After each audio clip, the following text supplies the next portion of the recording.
Hey everyone, and welcome back to our channel. In today's video, we are going to show you how to add or create a subtask here in Jira. Let's begin.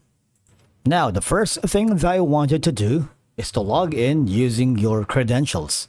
If this is your first time in Jira, just click the sign up option. And from here, just to follow the on-screen instructions and you're good to go.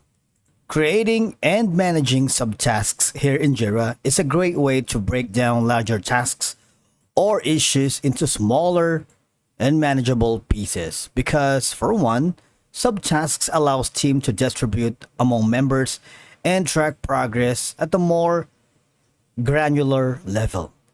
Now, the thing is, basically here in Jira, they don't have a subtask kind of labeling, but instead what they have is a thing called child issue. Because you're working here for an issue, right?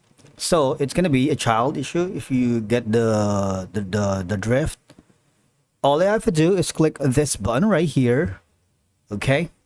And basically, this will be the parent of these issues. Now you see it's grayed out, but the thing is there's gonna be a subtask label here on the left side, right? Now all they're gonna do is you might wanna choose in what needs to be done, maybe this one, and you can also have an option to choose an existing issue, which is gonna be the parent issue. Okay, so gonna be maybe this one if you wanted. All right. After that, you also have an option to click on the suggest subtask from an AI perspective. The thing is, before it doesn't have this option, but right now they do, which is very handy. For example, you don't have, you're like in a writer's block or you can't think of any.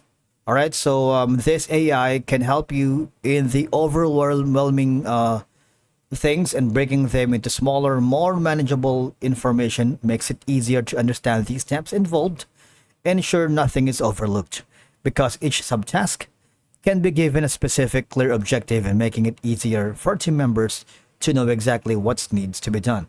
All right, and you have an option here that says content quality may vary. If you click on it, it will be forwarded to another page.